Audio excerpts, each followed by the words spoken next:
E aí toda vez que você fala em valvopatia, em repercussão hemodinâmica, uma coisa tem que estar na cabeça de vocês. É a pressão intracavitária. Pressão intracavitária não é pressão arterial periférica sistólica, aquela pressão que você mede no ambulatório. Aqui não.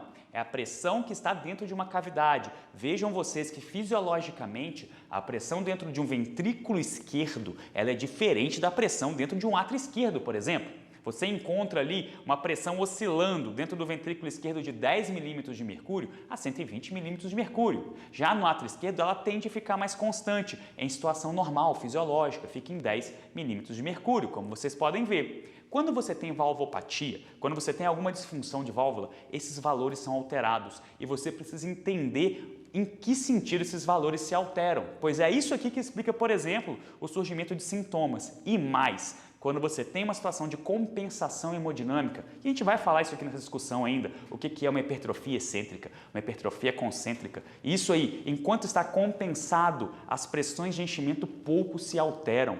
Isso aí é feito exatamente para isso. Quando você tem uma hipertrofia excêntrica, por exemplo, compensada, aquilo ali acontece para que as pressões de enchimento não se elevem. Isso aí evita que o paciente tenha sintomas. É uma das formas de adaptação fisiológica nosso para enfrentar essas sobrecargas, seja de volume ou de pressão, cada uma se comportando de uma forma. A gente vai ver, mas é importante que você conheça essa base fisiopatológica, essa fisiologia cardiovascular, para quando nós formos discutir as patologias em si, fique muito mais fácil para você compreender. Vamos dar um exemplo para vocês, a estenose aórtica, né? Na estenose aórtica existe então uma obstrução na via de saída do ventrículo esquerdo. Então, a pós-carga do ventrículo esquerdo está aumentada. Aquele ventrículo tem que fazer muito mais força para poder ejetar o sangue. Reparem vocês que normalmente a pressão dentro do ventrículo, como eu disse, é de 120 por 10.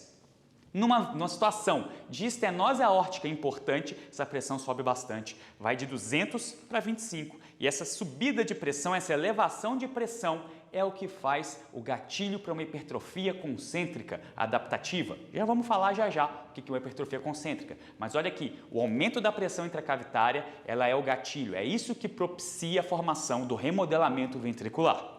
Quando a gente fala sobre hipertrofia concêntrica, nós vemos que a relação do tamanho da cavidade da parede é importante e nós vamos conversar mais sobre isso quando eu for falar para vocês de lei de Laplace. Mas já fica aqui o insight. Repara que a parede, na situação fisiológica, é de uma espessura e já na situação de estenose aórtica é outra espessura. A cavidade ventricular, o tamanho da cavidade acaba sendo a mesma. Isso aqui é um insight muito importante.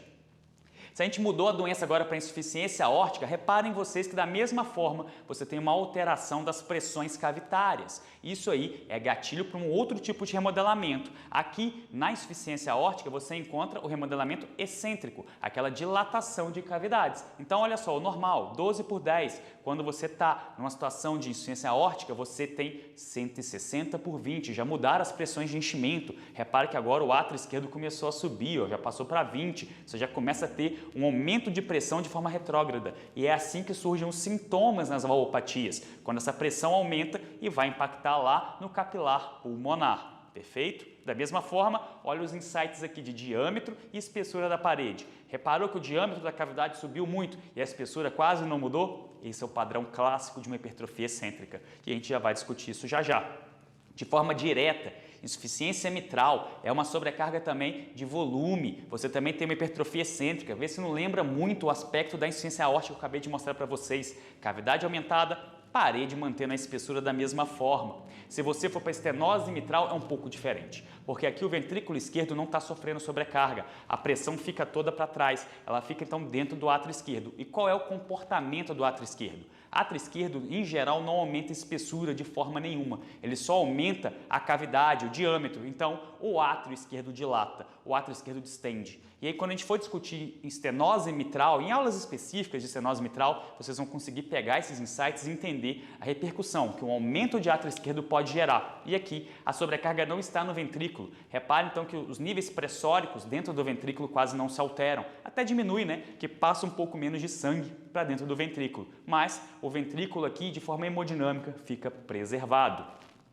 E quando eu falo do lado direito do coração, e a gente tem aquela patologia que a gente deixou para discutir, só ela, né, da valvopatia tricúspide, que é a insuficiência tricúspide, A gente pode, então, cateterizar o lado direito para vocês entenderem a pressão. E aqui funciona muito semelhante ao que é o lado esquerdo. A diferença são os níveis pressóricos. Então, quando eu falar para vocês de insuficiência tricúspide, entenda a fisiopatologia igual à da insuficiência mitral. A diferença são os níveis pressóricos. Do lado direito do coração, nós temos níveis pressóricos bem menores. Então, reparem vocês que a pressão dentro de um ventrículo direito ela vai variar ali de 25 a 30 no máximo por 5, 10 milímetros de mercúrio, bem diferente dos 120 por 10 que nós vimos do lado esquerdo, não é? Mas a leitura hemodinâmica do comportamento é a mesma. E aí, do lado direito do coração, você vai fazer a mesma leitura do lado esquerdo quando você fala uma lesão do tipo regurgitativo. Então, entenda da mesma forma como a insuficiência mitral. Você tem um aumento de cavidade, mas a parede quase não muda, imaginando ser uma hipertrofia excêntrica.